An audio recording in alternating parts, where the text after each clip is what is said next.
ஆலயம் பிஸ்மில்லா இல்லாமலேயே கோப பார்வையோடு இறக்கப்பட்ட சூரத்து தௌபா. இதெல்லாம் நான் பார்த்தோம். கண்ணியத்திற்குரியவர்களே, சுலைமான் அலைஹிஸ்ஸலாமுடைய காலத்துல சில பறவை கூட்டம் என்ன செஞ்சது, ஒரு ஆற்றங்கரை ஓரமாக மீன் பிடித்து சாப்பிடுவதற்காக, தண்ணீர் குடிப்பதற்காக கீழே இறங்குகிறது. அப்படி அந்த பறவை கூட்டங்கள் எல்லாம் ஒரு ஆற்றங்கரை ஓரம் அது இறங்கும் பொழுது சிறுவர்கள் எல்லாம் அங்கே விளையாடி கொண்டிருந்தார்கள், சின்ன பசங்க.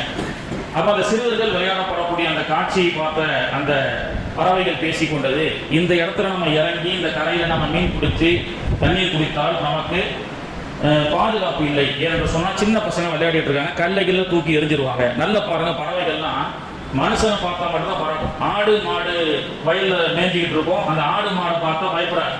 ஏன்னா அதுக்கு தெரியும் யாருனால ஆபத்து இருக்கு, யாருனால ஆபத்து இல்லை என்ற ஞானத்தை அல்லாஹ் தஆலா அதுக்கு கற்றுக் கொடுத்துருக்கான். அப்போ இந்த சிறுவர்கள் விளையாட்டாக நம்ம மீது கல் எறியக்கூடும், அதனால் நமக்கு ஆபத்து ஏற்படும் அப்படின்னு சொல்லி அந்த பறவைகள், இறங்கிய பறவைகள் வேறு திசையில் சென்று வேறு ஒரு கரையில் ஒதுங்கும் பொழுது அங்கே யாரும் இல்லை. ஆனால் ஒரே ஒரு மனிதர் மட்டும் வருகிறார். அவரின் மூலமாக நமக்கு ஆபத்து இருக்குமா அப்படின்னு அந்த பறவைகள் யோசிக்கும் பொழுது அதுல ஒரு பறவை சொன்னது, அங்க வரக்கூடியவர் வந்து பார்த்தா அவருடைய ட்ரெஸ் போடுப்பாரு, நல்ல இறை நேசர்களுடைய அடையாளமாக இருக்கிறது. அவர் முகத்தில் தாடி வைத்திருக்கிறார், ஒரு நல்ல மனிதராக இருக்கிறார். ஆள் பாதி ஆடை பாதி என்றது மனிதனுடைய அறிவுக்கும் அப்பால் மிருகங்களுக்கும் அல்லாஹ் தஆலா தெரிவிச்சு வச்சிருக்கான். இவரை பார்த்தா தொப்பி போட்டு தாடி வச்சு நல்ல சீனத்தா இருக்கிறாருப்பா, இவரனால நமக்கு எந்த ஆபத்தும் இல்லை அப்படின்னு அந்த பறவைகள் எல்லாம் முடிவெடுத்து இறங்கி தண்ணீர் குடிக்கக்கூடிய அந்த நேரத்திலே அந்த நல்லவர் என்று நினைத்த அந்த பறவைகளுக்கு ஏமாற்றம் அடைந்தது. அவர் உண்டிகோலை வச்சு அடிச்சு ஒரு பறவையுடைய கண்ணு குருடாகிவிட்டது. அந்த பறவை சுலைமான் நபி இடத்திலே சென்று முறையிட்டது. சுலைமான் அலைஹிஸ்ஸலாமுக்கு எல்லா பாஷைகளும் தெரியும். அந்த சம்பவமும் இன்ஷாஅல்லாஹ் அடுத்த குர்ஆன்ல வரும். சுலைமான் அலைஹிஸ்ஸலாம் இடத்துல வந்து இந்த மாதிரி நான் இறங்கி தண்ணி குடிக்கும் பொழுது என்னை வேட்டையாடுவதற்கு அல்லாஹ் உங்களுக்கு அனுமதி அளித்திருக்கின்றான், ஹலாலாக்கி சாப்பிடலாம். ஆனா என்னை கல்லை எறிந்து குருடாக்கி என்னுடைய கண்ணை ஒற்றை கண்ணாக மாற்றிய அந்த நபரை நீங்கள் கூப்பிட்டு விசாரிக்கணும் அப்படின்னு சொன்னார். அந்த மனிதரை கூப்பிட்டு சுலைமான் அலைஹிஸ்ஸலாம் விசாரித்தார்கள். இந்த மாதிரி ஆயிடுச்சுன்னு சொல்லி தவறுதான் அப்படின்னு ஒத்துக்கிட்டாரு. சுலைமான் அலைஹிஸ்ஸலாம் தீர்ப்பு இப்படி கொடுக்கலாமான்னு பறவையிடத்துல கேட்கிறாங்க. சரி, உனக்கு ஒரு கண் போனதை போன்று பறித்ததை போன்று இவருக்கும் ஒரு கண்ணை பிடுங்கி விடலாம் அப்படி என்று தீர்ப்பளிக்கக்கூடிய ஒரு சூழல்ல அந்த பறவை சொல்லியது, எனக்கு ஒரு கண்ணு போனாலும் பரவாயில்ல, நான் ஒரு கண்ணோட வாழ்ந்துக்கிறேன். அவனுக்கும் மனிதர்களாகிய அவரும் ஒரு கண்ணை இழந்து அவரை பழிவாங்க வேண்டும் என்பதற்காக நான் நினைக்கவில்லை. அந்த நினைப்பு வருவதற்கு நான் மனுஷனும் கிடையாது பழி வாங்கிறது. நான் ஒரு பறவை, அதுக்கு இருக்கக்கூடிய இறக்கத்தை பாருங்க.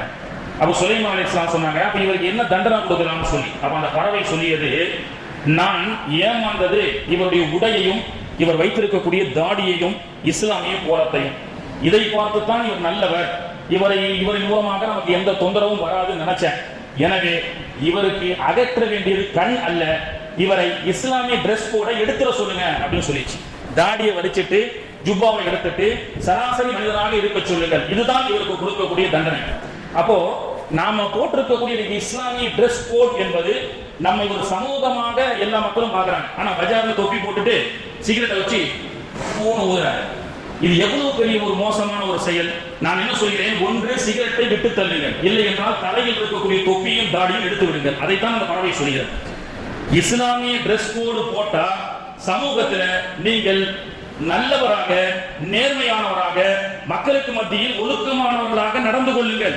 அப்படி ஒழுக்கம் தவறி நீங்கள் நடக்க வேண்டும் என்று சொன்னால் அந்த டிரெஸ் கோடை எடுத்துங்க அப்படின்னு ஒரு பறவை சொல்லியது என்று சொன்னால், கண்ணியத்திற்குரியவர்களே, ஒரு தலப்பாகை ஜுப்பா என்ற ஒரு கண்ணியமான உடையை இன்னைக்கு மீடியாக்கள் தீவிரவாதிகளாக, இஸ்லாமியர்களை பார்த்தால் பயங்கரவாதிகளாக சித்தரித்து கோடிக்கணக்கான ரூபாய் கொடுத்து பணம் எடுத்துக் கொண்டிருக்கின்றார்கள். அப்படி இஸ்லாமிய சமூகத்திற்கு துரோகம் செய்த அந்த நடிகர்கள் இஃப்தார் நிகழ்ச்சி வச்சா நம்மள மாதிரி தொப்பி போட்ட இஸ்லாமியன் அவர்களோடு சேர்ந்து இருக்கிறார்களே, வெட்கம், மானம், சூடு, சொரணம் என்பது இல்லையா? இல்லாம திருந்ததுக்கு வாய்ப்பு இருக்கு. எல்லாரும் துரோகம் செய்ய போறாங்கன்னு திருந்த வாய்ப்பு இருந்தால், இந்த நேற்றைய தினம் நடிகரால் ஏற்படுத்தப்பட்ட அந்த இஃப்தார் நிகழ்ச்சி, அந்த நடிகரால் எவ்வளவு படங்கள் இஸ்லாமியர்களை தீவிரவாதியாக சித்தரித்து காட்டிருப்பார்கள். தொப்பி போட்டு தாடி வைத்தவன் எல்லாம் ஆப்கானிஸ்தான் தீவிரவாதி என்றும் காஷ்மீர் தீவிரவாதி என்றும் சித்தரித்தானே இந்த அயோக்கிய நடிகர் வைத்திருக்கக்கூடிய அந்த இஃப்தார் நிகழ்ச்சிக்கு சென்று சாப்பிடுவதும் ஒன்றுதான், மலத்தை எடுத்து சாப்பிடுவதும் ஒன்றுதான். என்ன சினிமான்னு அவ்வளவு மன்னிப்பு கேட்டானா? எந்த ஒரு நடிகனாவது நான் இஸ்லாமிய சமூகத்தை எவ்வளவு சித்தரித்து படம் எடுத்திருக்கின்றேன், என்ன சமூகமே மன்னிச்சு விடுங்கள் என்று யாரும் கேட்டானா? கேட்காத அவனுடைய சபையில் சென்று ஆலிமாக இருந்தாலும் யாராக இருந்தாலும் தொப்பி போட்டுக் கொண்டிருக்கக்கூடியவர்கள் அவர்கள் இஸ்லாமிய சமூகத்திற்கு செய்யக்கூடிய மிகப்பெரிய துரோகம்.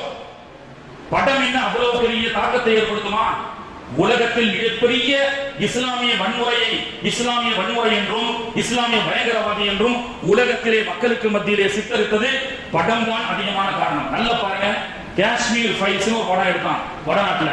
காஷ்மீர்கள் எல்லாம் காஷ்மீரில் இருக்கக்கூடிய வாலிபர்களை காணும்னு கிட்டத்தட்ட ஒருத்தர் ஐநா சபையில more than 10,000 women of widow in Kashmir அப்படின்னு சொல்லி அழுகுறாரு. பெண்கள் எல்லாம் அரை விடோக்களாக இருக்கிறாங்க. ஏன் தெரியுமா? விசாரணை என்ற பெயர்ல இவர்கள் இந்த ராணுவத்தினர்களால் காவலர்களால் இளைஞர்களை அழைத்து சென்றார்கள். சென்ற இளைஞர்கள் என்ன ஆனாங்கன்னு தெரியல. மௌத்தாயிட்டா 4 மாசம் இதான் இருந்து அவன் இன்னொரு கல்யாணம் பண்ணிக்கலாம். ஆனால் அவன் மௌத்தாயிட்டானா இல்லையானே தெரியல அப்படின்னு சொல்லி இது மர்மமாக சுமார் 15,000க்கும் மேற்பட்ட இளைஞர்கள் காஷ்மீரில் காணவில்லை. இவங்க எங்க போனாங்கன்னே மர்மமா இருந்தது. சமீபத்தில் ஒரு படம் எடுத்திருக்கிறான். இவங்க எல்லாம் பாகிஸ்தான் ஆப்கானிஸ்தானுக்கு ISISக்காக சப்ளை செய்யப்பட்டிருக்கிறார்கள் என்று. எவ்வளவு பெரிய பச்சை போய்! இதே காஷ்மீர்ல அகலி ஆய்வு மேற்கொண்ட பொழுது பல ஜனாசாக்கள் கண்டெடுக்கப்பட்டிருக்கிறது. ஊடகத்தால் மறைக்கப்பட்ட ஒரு செய்தி. கொண்டு சென்று அனைத்து இளைஞர்களையும் அடித்துக் கொண்டிருக்கின்றார்கள் இந்த அயோக்கியர்கள். ஆனால் இவர்கள் அரசியல்வாதிகள் செய்யக்கூடிய இந்த மோசமான செயல்களை, மிருக செயல்களை மறைப்பதற்கு படத்தின் மூலமாக மக்களுக்கு மத்தியிலே இவர்கள் விதைத்துக் கொண்டிருக்கின்றார்கள் என்று சொன்னால், கண்ணியத்திற்குரியவே இஸ்லாமிய சமூகமே உன்னுடைய முதுகை குத்தினார்கள், உன்னுடைய நெஞ்சை குத்திக் கொண்டிருக்கின்றான். படத்தின் மூலமாக, அரசியல்வாதி மூலமாக அவனுடைய அந்த அழைப்புக்கெல்லாம் சென்று அவருடைய இஃப்தார் நிகழ்ச்சியிலே பங்கு கொள்கின்றீர்களே இஸ்லாமியர்களே, உங்களுக்கு கொஞ்சம் கூட அறிவில்லையா? சமூகத்தினுடைய ஒரு அக்கறை உங்களுக்கு இல்லையா? காசை கொடுத்தா, பதவி கொடுத்தா நாக்க தொங்க போட்டு போயிருவீங்களான்னு கேட்பாங்க. என்ன சொல்றது, பள்ளிவாசல் வச்சு இப்படி பேசுறீங்கன்னு சொல்லாதீங்க. நேற்றைய தினம் அல்லாஹ் விதிக்கிறான். நேற்று ஓதப்பட்ட ஆயத்துல காசுக்காக பதவிக்காக நாக்க தொங்க போட்டுட்டு பிராணி மாதிரி போயிருவீங்கன்னு கேட்கிறான் அல்லாஹ். மூசா அலைஹிஸ்ஸலாம் ஒரு கூட்டம் ஜப்பாரின்கள் சொல்லி இந்த மாதிரி ஒரு தீவிரவாத கூட்டம் அந்த காலத்துல பலஸ்தீன் ஜெருசலத்துல இருக்கு. மூசா அலைஹிஸ்ஸலாம் எல்லா ஏழைகளையும் அழைத்து சென்று அவர்களுக்கு எதிராக போராடும் பொழுது மூசா நபியினுடைய உம்மத்திலே வாழ்ந்த பல்கம் பின் பாகூரா, தௌராத்தை ஓதக்கூடிய ஒரு நல்ல மனிதர், ஆலிம், அவர் ஜப்பாரினுடைய கூட்டத்தில் சேர்ந்துட்டார். ஏன் சேர்ந்தாரு? மூசா அலைஹிஸ்ஸலாமுக்கு எதிராக பதவி, பணத்தை கொண்டு வந்து கொட்டுறான். தங்கம் வெள்ளி எல்லாம் வீட்டில் வந்து கொட்டினான்.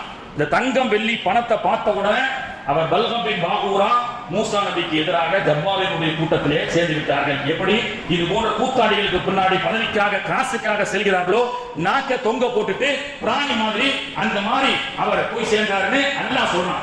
ஃபமஸலுஹு கமஸலில் கல்ப், பல்கம் பின் பாகூராவே நீ நாய்க்கு சமம்.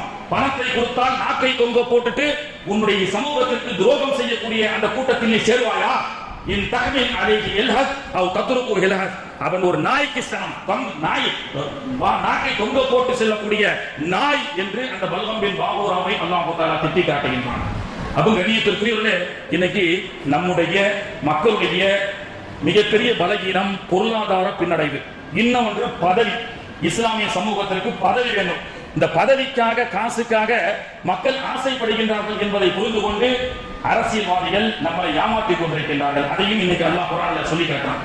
வமின்கும் மன் ஆகதல்லாஹு லயின் ஆதானா மின் ஃபضலிஹி, எனக்கு ஆட்சியை கொடுங்கள், எனக்கு பணங்காசுகளை கொடுங்க.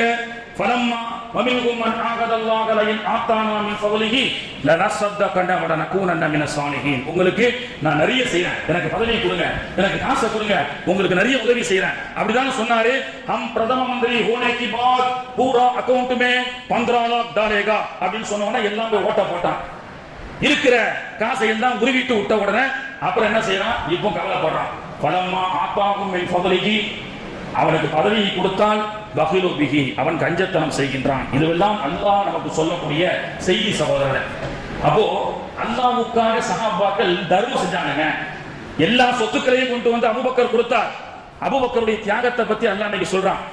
சௌரு என்னும் புகையிலே தாகா நபி மடியிலே தாராள பகை சூழ்ந்து தாக்கிய போது, தன் மீது கருணாகம் தீண்டிய போது, அருமையான தோழருக்கு துன்பம் ஏதும் வந்திராமல் பொறுமையோடு அதனை என்ற தூயவர். அல்லாஹ் குர்ஆன்ல சொல்றான், இல்லா தன்சுருஹு ஃபகத் நஸரஹுல்லாஹு, யாரும் உதவி செய்யாத அந்த சௌர் குகையிலே நான் இல் கால லிஸாஹிபிஹி லா தஹ்சன் இன்னல்லாஹு மஅனா, அல்லாஹ்வுடைய தூதர் அவர்கள் சொன்னார்கள், யாரும் இல்லைன்னு கவலைப்படாதீங்க, அவனோட சேர்ந்தா நம்ம சமூகம் மேம்பட்டுரும், இந்த கட்சியோட சேர்ந்தா நம்ம சமூகம் மேம்பட்டுரும் சொல்லி எவனையும் நம்பாத, அல்லாஹ்வை நம்பு அப்படின்னு அல்லாஹ் தஆலா சொல்லி கொடுக்கிறான். அப்போ பதவி ஆசை, பண ஆசை என்பது மனிதனுடைய பலகீனம். அதனால் இன்னைக்கு இஸ்லாமிய துரோகிகளோடு இஸ்லாமியர்கள் கைகோத்துக் கொண்டிருக்கின்றார்கள். ஆனால் சஹாபாக்கள் எல்லாத்தையும் கொண்டு வந்து அல்லாஹ் ரசூலுக்கு முன்னாடி தூக்கி வீசுறாங்க, ஈமான் போதும் என்று சொல்லி.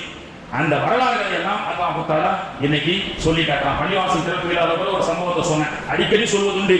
அபூபக்கர் எல்லா சொத்தையும் கொண்டு வந்து கொடுத்துட்டாரு, உமர் பாதி கொண்டு வந்து கொடுத்தார். இதெல்லாம் ஹதீஸ்ல வருகிறது. அந்த மஜ்லிஸ்ல பின்னாடி நின்ற சகல் ரலியல்லாஹு அன்ஹு என்ற ஒரு நபித்தோழர், இந்த சகலிடத்திலே நபிகள் தபூக்குக்காக வசூல் செய்து கொண்டிருக்கின்றார்கள், எதுவுமே என்னுடைய வாக்கியத்தில் இல்லையே, நான் நபிகள் நாயகத்திற்காக இந்த தீனுக்காக என்ன கொடுப்பது என்று ஓடோடி செல்கிறார். யூதனுடைய கிணத்திலே சென்று தண்ணீரை இறைத்து 53 பேரிச்சம்பழத்தோட வராரு.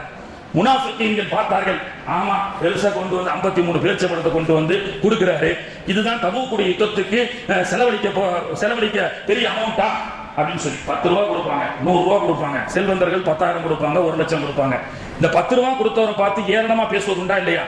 அப்படி முனாஃபிக்கீன்கள் பேசும் பொழுது முழு சொத்தையும் கொண்டு வந்த அபூபக்கருடைய வரலாறு ஹதீஸில் மட்டும் உண்டு. ஆனால் அல்லாஹ் இன்னைக்கு ஓதப்பட்ட ஆயத்திலே அல்லதீன யல்மிஸூனல் முத்தவ்விஈன மினல் முஃமினீன ஃபி ஸதகாத், அல்லாஹ்வுடைய மார்க்கத்துக்காக செலவு செய்வதற்காக லா யஜிதூன இல்லா ஜுஹதஹும், என்னிடத்தில் ஒன்றும் இல்லையே என்று கவலைப்பட்டு போய் உழைத்து வந்து கொண்டு வந்த அந்த பேரித்தம்பழத்தை கொடுத்தாரே, இதை முனாஃபிக்கீன்கள் பரிகாசம் செய்கிறார்கள்.